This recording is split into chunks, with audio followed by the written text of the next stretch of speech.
I'm Kate Tojeiro. I'm John Tojeiro, the car designer engineer's daughter-in-law. I'm also an executive coach, and I'm an author, and a mum, and a wife. Talent, inspiration. It's almost as if you're sort of freezing time. What do you mean you want to interview me? Oh, 100%, yeah. A friend of mine said this the other day.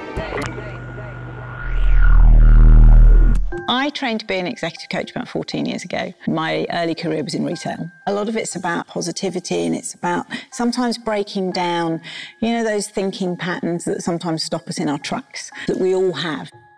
Finding that focus that will listen to the voice that says we can. I feel really lucky and honoured to work with CEOs of some of the biggest businesses in the world, the likes of Google, Accenture, Barclays. Work across the world, which again I love, so I love travelling, but I also work with cutting-edge little startups. So it really is that spectrum of business, but at the heart of it, it's all about people.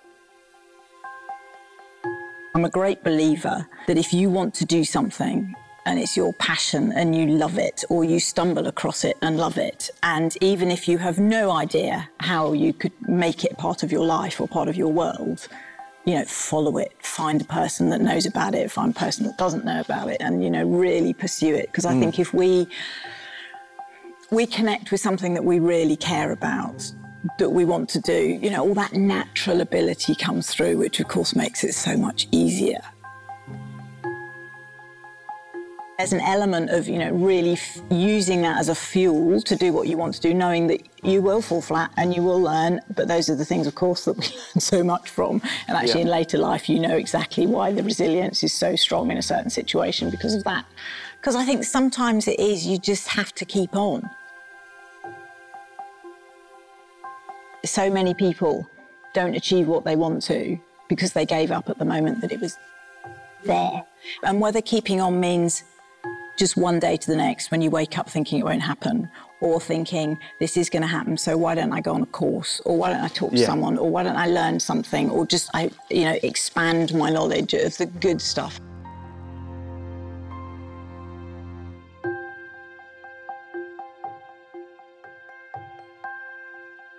It's a novel based on true events. So everything that is in the novel, when Jackie Stewart was on the podium, you know, when Graham Hill was driving the car in hideous rain in Silverstone and and wasn't very happy about it. You know, all the moments that are absolutely true, of course, are in the book as moments that happened, and you'll find them in motorsport, autosport, whichever. There's a few fictional characters in there that just help narrate the story. Sure. You know, the story of a complex man who, if he was in this conversation now, would not yet have said one word. He would have taken everything in, insights about you, about the crew, about, you know, everybody that's here in this team, but he wouldn't have said a word. There is a character in the book that is with a chap that takes advantage of John quite a lot. She's horrible. Quite an abhorrent character, very glamorous, didn't like her at all. And then, interestingly, towards the end of her life, I didn't like her, but I felt very sorry for her.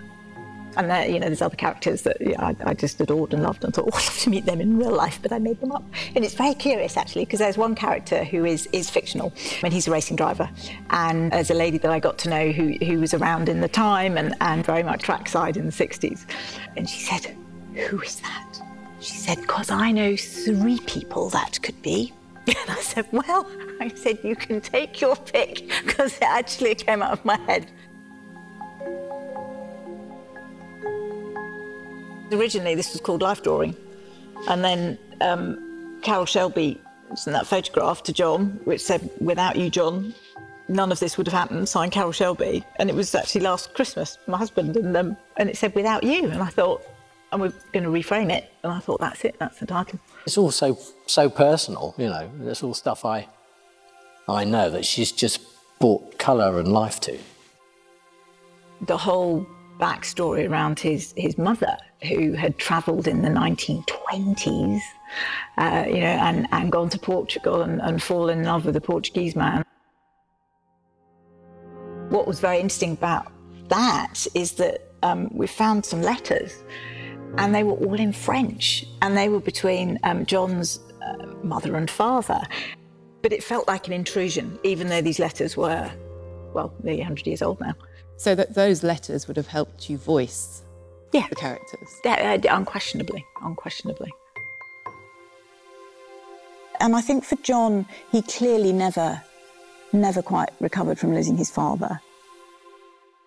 John was 3, and he had a little sister who must have been a baby, and his father went out sailing one weekend, and it was just a tragic accident, and he died. So she didn't stay in Portugal. So his mother effectively came home as a single mum with 2 tiny children, and she set up a tea shop in Swanage. That's where John grew up. He swam. He got medals for swimming for school, in the county, all of those, not one qualification. But just about everybody drove his cars. Sir John Whitmore drove his cars, Sir Jackie Stewart drove his cars, before he then went on to obviously race for Tyrrell and become a Formula 1 driver. Sir Jack Sears, Graham Hill in his island, just about everybody raced in his cars. She wants it to appeal to car people, but she also wants it to appeal for people my age. Obviously it's set in the 50s and 60s and earlier and then a bit later. I think that was so strong for me. It really transported me into a different time. Home and in the family, as you would imagine, that there are drawings of the cars, but they look like works of art. So actually, I've written a story which there's a lot of loss in it. His story, which sort of, I suppose, with the cars started in the early 50s, was really hot on the heels of the Second World War. As you can imagine, I spoke to so many people in the course of the research, and I remember one conversation with a lady who'd been on the pit walls and been married to racing drivers, and she said it sort of got normalised because we'd been through the war when you'd lose people, and then we came into racing, and quite often who you had breakfast with at the weekend, somebody might not be there by the end of the weekend. But because it was so close to what happened in the war, it wasn't a normal thing, but it wasn't that abnormal either. He was stationed in Canada looking after the fairy swordfishes that used to patrol the coast of Nova Scotia. Sure. And of course they've got space frames. And you think, I wonder if that's where the inspiration came from for the space frame chassis. And of course his first chassis were all space framed. A lot of stuff from aeroplanes came to cars, even when it came to with the wings. They just turned them upside down. All of a sudden, instead of creating lift, they create downforce. Yes. I'm not an engineer, not a mechanic, but I wanted to write the story about the man, the inspiration, the motivation, the difficulty, the hardship. What was the story about how someone who went to school and got no qualifications whatsoever, a slew of medals in swimming, and then went on to be behind one of the most iconic cars of the last century.